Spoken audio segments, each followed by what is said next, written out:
Hello मंडळी, good morning, शुभ सकाळ. मी ठरवलं होतं त्याप्रमाणे दररोज एक छोटासा व्हिडिओ करायचा प्रयत्न आहे.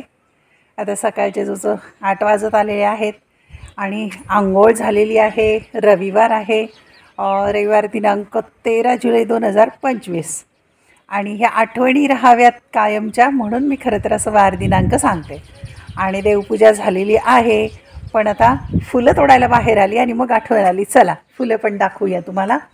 फुलं कमी झाली आहेत आता सध्या गुलाबाची, पण आहेत थोडीफार देवाच्या पूजेसाठी निघतात, ती आता मी तोडते. खूप छान वाटतंय सकाळी सकाळीच फुलं तोडायच्या निमित्ताने झाडांच्या जवळ येणं. पहा किती सुंदर सुंदर फुलं आहेत आणि कमी आहेत, पण आता वाढतील, कट केलेले आहेत. पाहूया, आता मी दाखवते तुम्हाला फुलं तोडलेली. गुलाबाची एवढीच फुलं तोडली आहेत, 2-4 ठेवली आहेत, उद्याच्यासाठी होतील ती. आता बाकीची फुलं तोडते. पारिजातकाची मात्र भरपूर आहेत, खाली पण सडा पडला आहे पारिजातकाचा. आणि पण मी आता पूजेसाठी झाडावरची घेणार आहे थोडीशी. पारिजातकाची थोडीशी तोडलेली आहेत. आता पांढरी जास्वंदी आहे तिकडची, त्याचे थोडेसे घेते. लाल जास्वंदीला एकच फुल आले त्यामुळे ते काही तोडत नाही, राहू देते. आणि इथे नारिंगीला कळे आहेत अजून, यातली थोडीशी घेणार आहे. पांढऱ्या जास्वंदीची 4-5 फुलं घेतलेली आहेत. त्या बाजूला मधुमालती आहे, त्याची थोडीशी घेते. सकाळचं कसं प्रसन्न वातावरण आहे. आज थोडंसं ऊन पडलं आहे, पण ऊन पडलं आहे. आणि आता माझी फुलं तोडून झालेली आहेत. आता मी देवाला वाहते. इकडे ह्यांचं काम चालू आहे. या संत्र्याच्या झाडांवर औषध देतात, टॉनिक आहे ते. झाडांवर नाही, झाडांच्या मुळांना. थोडंसं पिवळसर पानं होत चालली आहेत ना या संत्र्याची, म्हणून त्याला टॉनिक आहे, औषध आहे. मुळाच्या गाठींना दिलं की तो पिवळापणा जाईल. कुठे लांब गेले तर वाटतं, तिकडे पलीकडे. पूजा झालेली आहे, देवाची आंघोळ झाली आहे. आता हळदी कुंकू वाहायचं, अगरबत्ती आणि दिवा लावून गेले होते मी. आणि फुलं वाहायची, नमस्कार करायचा. परमेश्वराला दररोज कुठली तरी सुखाचीच प्रार्थना असते, आपल्या सगळे सुखी राहावं तशी प्रार्थना करायची.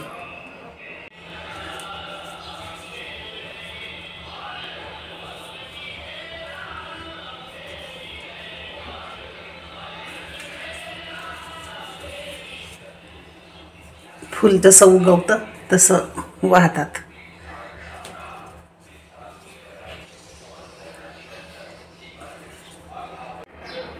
फुलं वाहून झालेली आहेत, देवाला नमस्कार झालेला आहे. आणि आता नाश्त्याची तयारी करायला मी चालली आहे. दररोजचं काम आहे हे, आणि मी स्वतःच्या आनंदासाठी हे शेअर करणार आहे. तुम्ही पण आवडलं की नाही नक्की कळवा. खरं तर असं म्हणतात, दगडात देव नसतो किंवा मूर्तीत देव नाही आहे असं मानणारे पण आहेत. त्यांनाही काही म्हणता येणार नाही आपल्याला, त्यांचा विचार असतो. पण आपल्या मान्यावर आहे, परमेश्वर आहे, पण आपण त्याला पाहिलेलं नाही आहे. कुठल्या रूपात असेल माहीत नाही, पण या माध्यमातून आपल्या मनाला शांतता मिळते.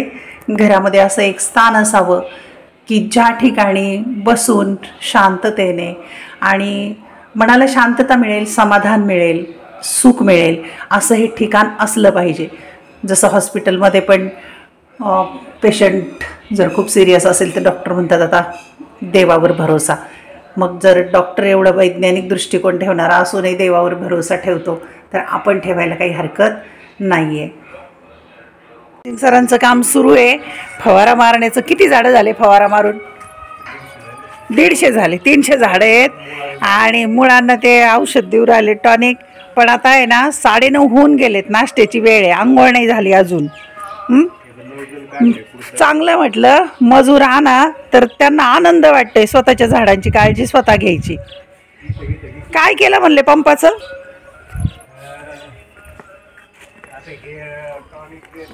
थांबा, मला नाही ऐकायला येते तुम्ही काय सांगताय. हां, जास्त पाऊस झाला त्याच्यामुळे झाडं पिवळे पडले होते. जास्त पावसाच्या पाण्याने झाडं पिवळे झाले आणि त्याच्यामुळे वगैरे वाढवण्यासाठी त्याला टॉनिक. अच्छा, मधून द्यायचं होतं, पण ठिबक मधून व्यवस्थित त्याला पोहोचत नाही, म्हणून प्रत्येक झाडाच्या जवळ जाऊन देत आहे. म्हणून काय केलं, हे पंपाचं जे पुढचं जे हां, तो काढून टाकला. हा, फवारा काढून टाकला त्याचा. डायरेक्ट इथं त्या झाडाच्या पुढं असं. अच्छा, मुळांना देत आहे म्हणजे झाडाच्या. हा, मुळांना दिलं की मग ती वाढत. Okay okay okay. ते परवडतं हां, असं व्यवस्थित. ही झाडं पिवळी पडली आहेत ना, म्हणून चाललंय हे. आणि मध्ये जे गवत उगवलंय त्याच्यावर ते तणनाशक मारलेलं आहे. 1-2 ठिकाणी विसरले. ते तणनाशक मारायला लावलं होतं मजूर, पण आज मात्र त्यांनी काही मजूर लावलेला नाही आहे. स्वतः काम करायचा आनंद घेत आहेत. बघूया. खूप गवत होतं यावर्षी, पाऊस खूप झाला ना. पहा, अजून पण जमीन ओली आहे, रानं काही कोरडे होत नाहीत. इथे पलीकडे बंधारा झालाय, त्या बंधाऱ्यानेच खरं तर हा त्रास वाढलाय. जवळजवळ इकडचे बरेच शेत नापिकच झालेत.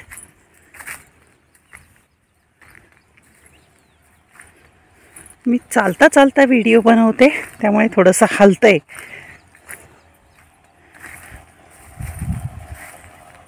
हे काय अशी पिवळसर पानं झालेली आहेत आणि हे झाडाच्या मुळांना टाकतायत. पाऊस एवढा झाला की झाडाचे आमचा राजा. आता तू माझ्या अंगावर उडी मारतो का बाबा? किंवा कमी होतं म्हणून त्याला झाडांना आता 19-19चा फवारा मारलाय. मग 19-19 हे औषध आहे का? याला पानं लागते, पानं पिवळे पडले. हे काय चिखल अजून शेतात? त्या अजून चिखलाचे तणनाशक मारले, कळाले, काही राहिले. आता झाडाच्या बुडाला हे घातलं हां, की मग त्याचे मुळं वगैरे व्यवस्थित मुळं वाढतात आणि त्याला मिळतं. हे काल त्याला नगरवरून शरद कृषी सेवा केंद्र मुठा यांच्याकडून हे औषध आणलं. औषध म्हणजे टॉनिक आहे. काठी कशाला घेतली हातात? हे काठ तिथे म्हणजे कोणत्या झाडापर्यंत शेवट झाला तिथं मार्किंग करून ठेवायचं. नाही ते एखादं विसरायचं. झाड म्हणजे विसरत नाही किंवा मार्किंग केलंय. Marking indicator. इंडिकेटर. आता 5 पंप झालेत, अजून 4 होतील. अच्छा, 300 झाडांना किती पंप लागतील? साधारणतः एका पंपामध्ये 20 लिटरचा पंप आहे. 20 लिटरचा पंप. 10 झाडं होतात. 10 झाडं. 10 म्हणजे 30 पंप मारणार. 30 पंप नाही, नाही, 100 होतात ना. चुकला का? बरोबर आहे. नाही नाही नाही नाही नाही, एका पंपामध्ये 30 झाडं होतात. एका पंपात 30 झाडं. ओके, म्हणजे जवळजवळ 10 पंप मारले. 10 पंप. आता हे 5 आहे, अजून 4 ते 5 पंप होते. मग नाश्ता कधी करणार? मी आता नाश्ता करायची वेळ झालेली आहे, पण आज म्हणलं सकाळी सकाळी सकाळीच काम हाती घेतलं. कुणाला तरी बोलवलं असतं तुमचं. आमच्या मॅडमला आज सुट्टी आहे ना, रविवारची दिवस आहे. आणि आज घरातली काम मॅडम करणार आहेत, त्याच्यामुळे मग काय रोज नाही करत का काम घरातली? घरातली काम करतात, पण रोज सकाळी 6ला सोडावं लागतं. आणि मग बाकी उठल्यानं नाश्ता जेवण वगैरे वेळ जातो तुमचा. वेळ जातो. 10-11 वाजता हे काम उशिरा होतं. त्यासाठी आज म्हणून वेळ आहे, आज पटकन मारायचं. आता हे मारल्यानंतर एका सारीमध्ये अजून औषध मारलं. हे ना तुमच्याकडून विसरलं, या गवतावर तणनाशक मारायचं. इकडचं एक सारा 2 राहिलेत. 2 राहिले ना पूर्ण. त्याला आता त्याच्यानंतर 1 पंप मारलं का थोडं नाश्ता करणं. हा थोडंसं आहे ना, ब्रेक घ्या आणि मग या. जाऊ का मी आता? मी आवरते आता माझं घरातलं.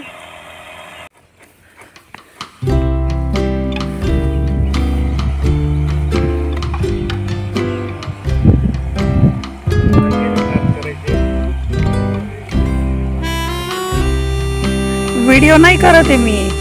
व्हिडिओ नाही करत आहे. हे रील्स बनवते, त्याच्यात काय आवाज नसतो.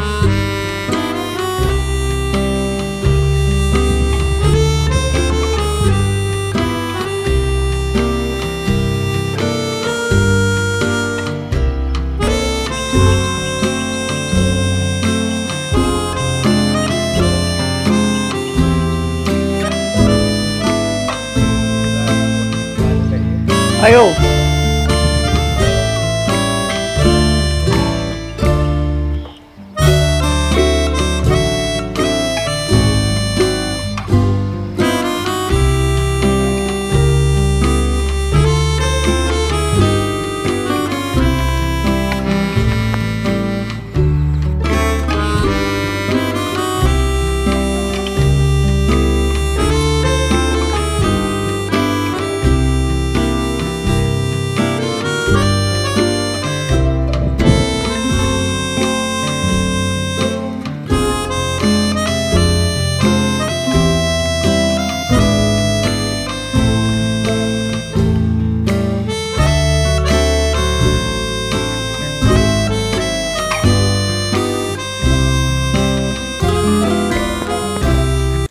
आज आहे पेपर डोसा. साधा डोशाचा नाश्ता आहे आणि खोबऱ्याची चटणी केली आहे आणि हा डोसा मस्त सुटला आहे. एक आणखी टाकलं आहे, त्यांचा नाश्ता झाला आहे. आता मी करणार आहे. व्हिडिओ करायला मग अशी वेळ नाही मिळाला, पण आता शेवटी आले. काय कांद्याने असं तेल लावलं की हा साधा तवा आहे, साध्या तव्यावर सुद्धा छान डोसा उलटतो, काही प्रॉब्लेम नाही. पहिला थोडंसं चिकटल्यासारखं होतो, तो काढून टाकायचा आणि नंतरच्या मात्र छान होतात. या डोसा खायला आणि खोबऱ्याची चटणी. या नाश्ता करायला. आता थोडेसे ड्रायफ्रूट्स आहेत आणि फळ ॲपल, डोसा खाती आहे आणि एक केळी. ड्रायफ्रूट थोडेसे खायचे दररोज. खरं तर सुट्टीच्या दिवशी असा माझा हेवी नाश्ता असतो, म्हणजे घरी दोघांचा पण.